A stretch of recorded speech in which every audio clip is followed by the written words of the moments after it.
Selamat pagi dan salam sejahtera untuk kita semua. Hari ini kita bertemu kembali untuk belajar bersama dengan topik pembahasan kita mengenai sistem informasi manajemen yang subpokok pembahasan kita akan belajar tentang dasar IMS atau Information Management System dan teknologi implementation yang bisa kita aplikasikan dalam kehidupan kita sehari-hari. Untuk mempersingkat waktu, semoga materi ini dapat memberikan manfaat untuk kita semua dan bisa menjadi dasar pengetahuan baru bagi saudara untuk lebih mengenal mengenai tentang dasar dari IMS. Baik, untuk yang pertama, kita akan mengenal tentang definisi dari SIM itu sendiri. Nah, apa yang dimaksud dengan SIM? Nah, di sini kita sudah mulai mengenal SIM sebagai sebuah informasi yang basisnya dari komputer.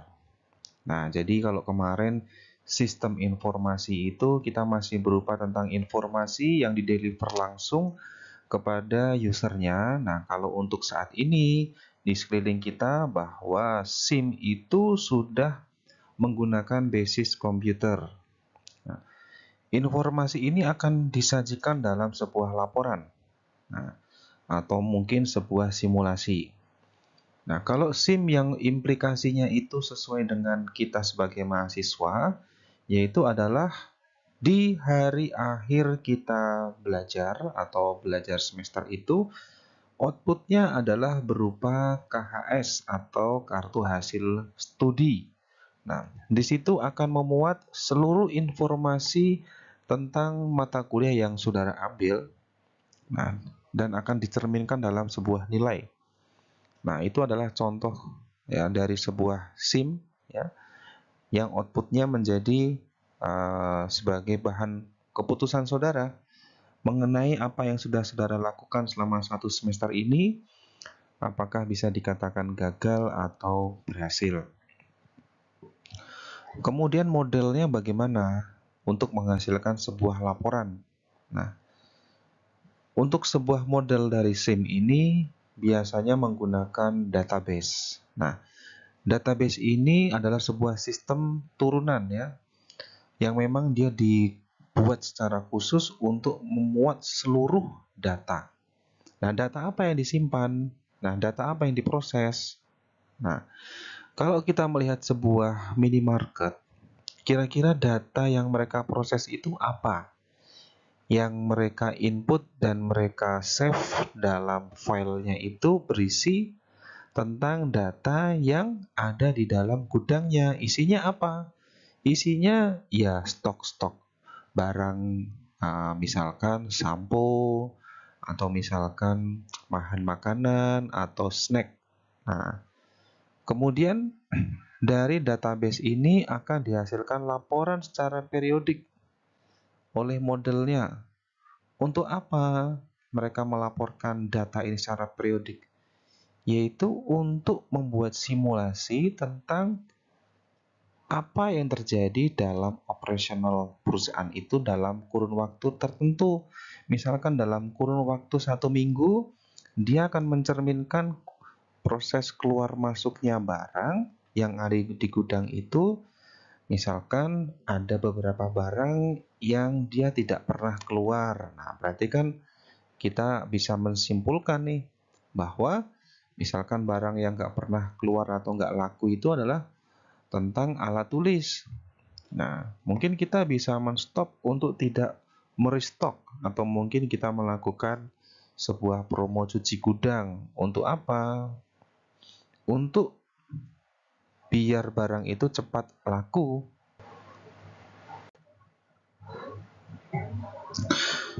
Kemudian konsep dasar dari manajemen ini kita breakdown satu persatu dulu dari mulai definisi manajemen. Ya, dari definisi manajemen ini yaitu ya kita ketahui tentang manajemen itu adalah proses pengelolaan. Nah, pengelolaan untuk menjalankan tugas dan fungsi sesuai atau sepadan dengan tujuan dari organisasi. kemudian dengan memanfaatkan sumber daya yang tersedia untuk mencapai tujuan. Nah, definisi dari manajemen ini kalau kita aplikasikan atau kita terapkan dalam kehidupan kita sehari-hari, yaitu tentang bagaimana kita memanage kehidupan kita, memanage cara belajar kita agar sesuai dengan tujuan bersama. Ya, tujuannya siapa? Tujuannya Anda sebagai seorang mahasiswa. Untuk mencapai tujuannya apa? Kalau mahasiswa, ya tujuannya adalah cepat lulus dan ilmu yang diberikan selama kuliah itu bisa saudara terapkan dalam kehidupan sehari-hari, bahkan ketika nanti akan bekerja sesuai bidangnya, yaitu di bidang accounting. Kemudian kegiatan dalam manajemen, yaitu kegiatannya apa? Apa yang harus saudara lakukan dalam memanage saudara sebagai seorang mahasiswa? Yang pertama pasti akan merencanakan dulu, kemudian akan mengendalikan, hingga mengambil keputusan. Saudara merencanakan dalam proses KRS, dikendalikan proses belajarnya supaya apa? Supaya saudara tidak lengah dalam belajar. Yang mengawasi siapa? Yang mengawasi itu bukan orang tua, tetapi diri sendiri dalam mengontrol bahwa apa yang saudara lakukan itu harus sesuai dengan tujuan. Nah, kemudian sumber dayanya siapa? Ya, sumber dayanya adalah kita sebagai manusia. Materialnya itu adalah alat pendukung saudara kuliah, yaitu mungkin gadget atau mungkin laptop, alat tulis, ya. Dan tentu saja adalah modal. Modalnya berupa saudara melakukan pembayaran SPP. Informasi yang didapat adalah informasi tentang mata kuliah yang saudara ambil untuk mengupgrading tentang pemikiran dan keilmuan dari saudara. Kemudian dalam proses manajemen itu ada tingkatannya ya. Jadi kalau kita nanti mengenal dan masuk ke dunia kerja, itu ada tingkatan manajemen.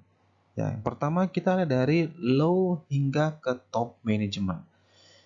Saudara langsung lihat ke dalam bentuk bagan segitiga tersebut. Nah, ini adalah level manajemen dan pengguna informasi atau batasan dalam menggunakan informasi. Untuk paling low itu biasa dipegang oleh SPV. Nah, di sini masih seputar dia menjalankan apa yang diperintahkan oleh atasan. Nah, kalau saudara masuk ke dalam manajemen nanti tidak akan langsung ke SPV, tapi saudara masih menjadi pelaksananya dari SPV. Nah, hingga di puncak manajemen itu adalah director atau wakil director. Nah, dia yang memegang kendali atau yang menentukan tentang arah dari perusahaan itu akan dibawa kemana. Maka di sini top manajemen itu memegang posisi strategis sebagai penentu kebijakan tentang perusahaan ini nantinya akan dibawa kemana. Nah, begitu gambarannya. Kemudian kalau kita melihat dari secara lengkap tentang definisi dari SIM, ya, menurut beberapa pakar ya, kita lihat dari terminologi frase, yaitu kita ambil yang saya bold merah saja. SIM itu kita definisikan sebagai sebuah unsur ya, organisasi isinya ya, kemudian SDM. Nah, arah dari perputaran SIM ini pokoknya ya, kalau saudara ingin nanti ada pertanyaan tentang definisikan tentang SIM gitu, yaitu adalah saudara tidak harus melihat atau tidak menghafalkan dengan apa yang ada di Google atau mungkin dalam textbook. Kita anggap sebuah begini, apapun kegiatan itu kan ada tujuannya yang sehingga akan menjadi sebuah pengambil keputusan. Nah, SIM ini adalah sebuah unsur organisasi yang di dalamnya berisi tentang SDM. Ya, dari SDM itu akan menjadi sebuah pengambil keputusan dengan jalan apa? Jalan sebuah informasi. Dan informasi ini biasanya untuk era sekarang diproses menggunakan teknologi komputer.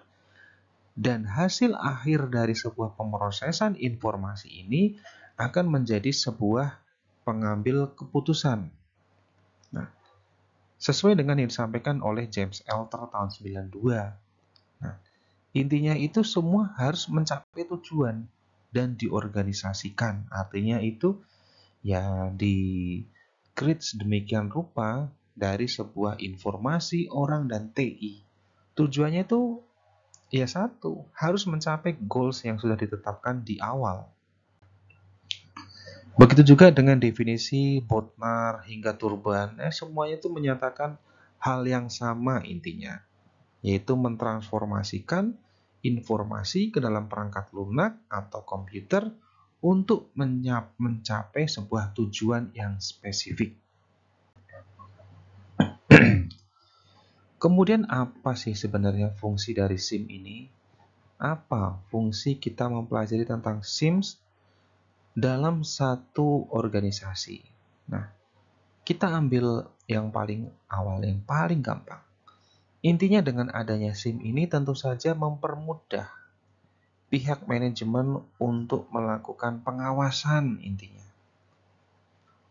Orang tua untuk mengontrol tingkat belajar saudara itu sudah sejauh mana, ya seharusnya orang tua itu diberikan akses untuk mengakses sistem informasi akademik saudara. Ya, SIAS-nya itu kalau bisa ada SIAS khusus orang tua yang bisa mengakses tentang saudara hari ini masuk tidak, ya kan? Kemudian nilai setiap ujian berapa, kemudian melihat jumlah pembayaran SPP apakah semester ini sudah dibayarkan SPP-nya atau belum, tingkat aktifan di kuliah saudara seperti apa, apakah di kelas pasif dan tidak. Nah, seharusnya ini ada dalam pengawasan orang tua, karena ya kita ini kalau nggak diawasin kadang-kadang jalannya jadi tidak sesuai dengan tujuan.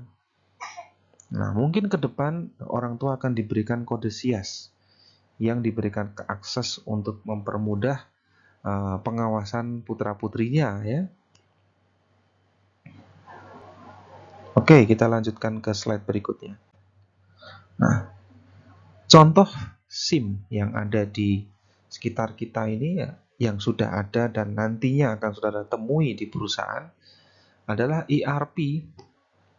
Nah, biasanya perusahaan yang menggunakan ERP ini ya intinya itu untuk mengontrol seluruh aktivitas perusahaan, baik dari bidang kinerja, accounting, hingga ke operasionalnya. Nah, nanti kalau saudara masuk ke dalam sebuah perusahaan, ya, bekerja di industri tertentu, saudara tidak serta-merta langsung ditempatkan di suatu posisi. Nah, pasti nanti akan melalui masa training untuk belajar tentang sistem operasionalnya mereka, bagaimana mengoperasikan sistem dari perusahaan yang mereka jalankan. Nah, jadi untuk lebih mengenal, jadi ya pastinya saudara akan berusaha untuk lebih familiar terhadap sistem yang mereka gunakan. Kemudian supply chain management, yaitu biasanya digunakan untuk perusahaan yang mereka memproduksi dari bahan mentah hingga ke bahan jadi. Nah, karena akan mengintegrasikan tentang data yang dari supplier, pemasok, hingga ke proses pembuatan dan hingga nanti jatuh ke agent yang memang dia berhubungan langsung dengan konsumen akhir.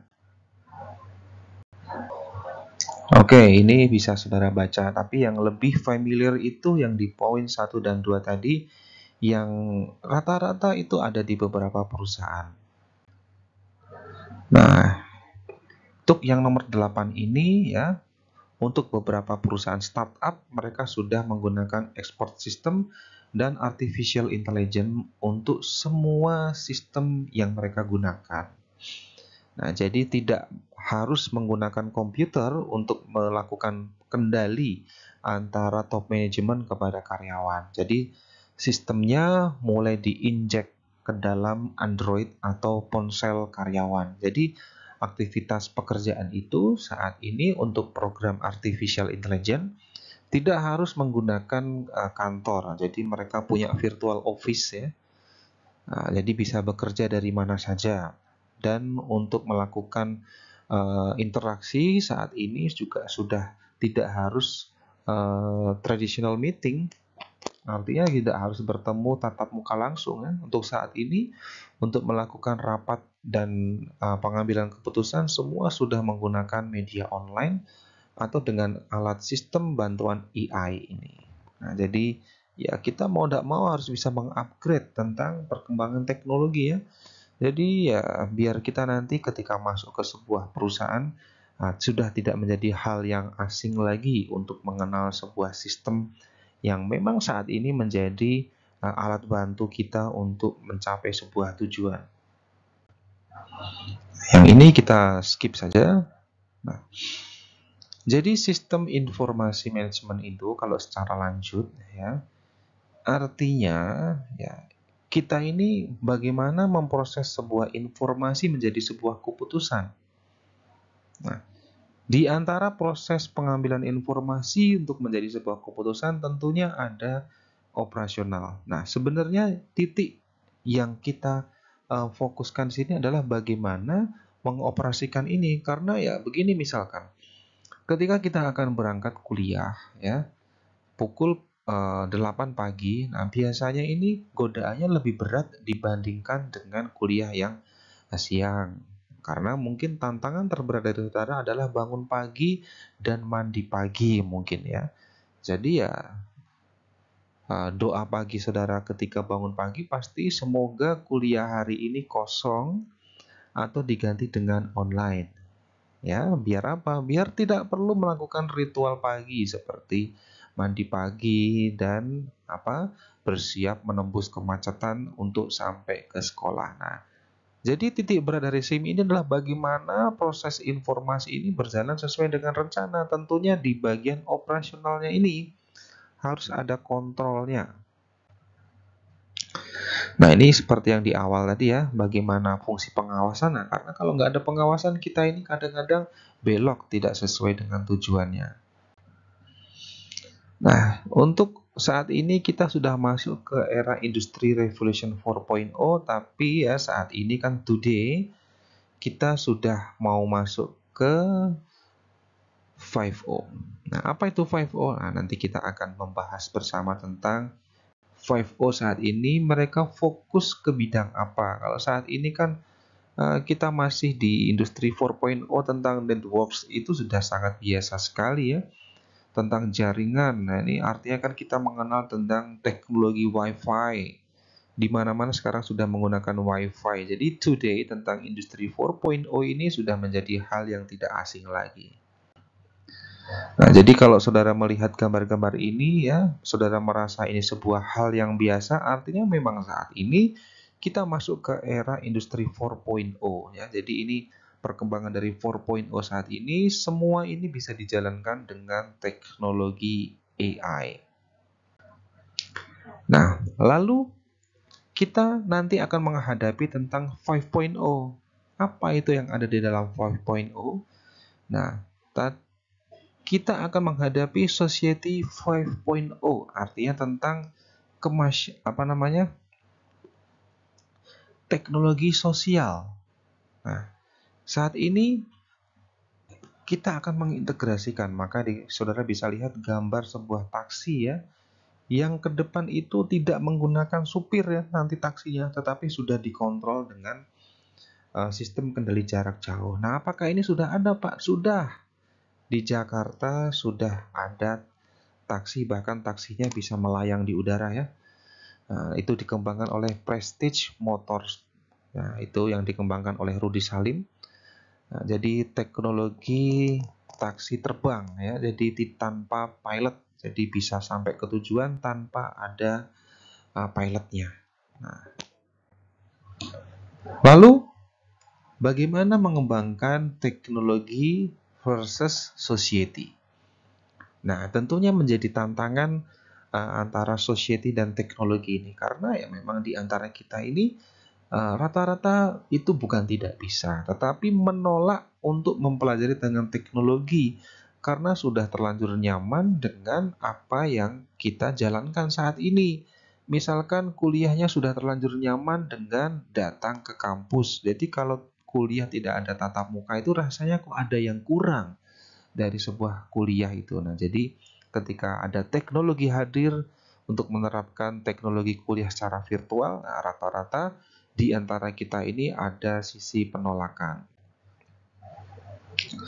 Kemudian matriksnya dari sebuah kepemimpinan saat ini ya, nantinya proses kepemimpinan itu ya, pengambil keputusan itu menggunakan teknologi. Nah, karena untuk mengontrol karyawan yang memang kalau kita menjalankan sebuah bisnis atau perkantoran dengan menyewa sebuah gedung, kemudian gedung itu harus dibersihkan dan harus menyewa OB dan sebagainya, itu menjadi sebuah high cost bagi sebuah perusahaan. Nah, maka untuk saat ini sudah banyak dikembangkan untuk virtual office. Nah, jadi ya memang kita harus bersiap-siap untuk menghadapi teknologi untuk saat ini ya.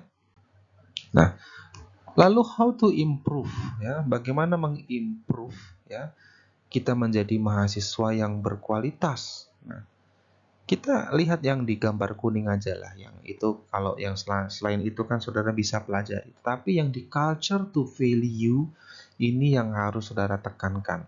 Bagaimana membudayakan kebiasaan sehari-hari ini menjadi sebuah yang bervalue. Apa itu culture to value? Membudayakan kegiatan kita ini yang menjadi yang lebih berfaedah gitu loh. Ya membiasakan diri untuk melakukan kegiatan yang misalkan yang nggak perlu itu ya kita nongkrong bersama yang obrolannya tentang menggibah. Ya itu nggak ada value-nya ya. Nah, value-nya itu ya adalah membicarakan kita ini besok mau jadi apa gitu loh. Dan untuk meraih ke arah sana itu apa yang harus kita tingkatkan saat ini. Nah, saya rasa itulah kira-kira yang harus saudara obrolkan dalam setiap pertemuan dengan teman-teman ya. Jadi kalau membicarakan orang lain itu ya nggak ada value-nya sama sekali. Yang ada malah kalau bahasa itu malah banyak mudorotnya untuk saat ini ya. Lebih baik membicarakan besok tuh kalian mau jadi apa dan bagaimana untuk meraih ke arah situ ya.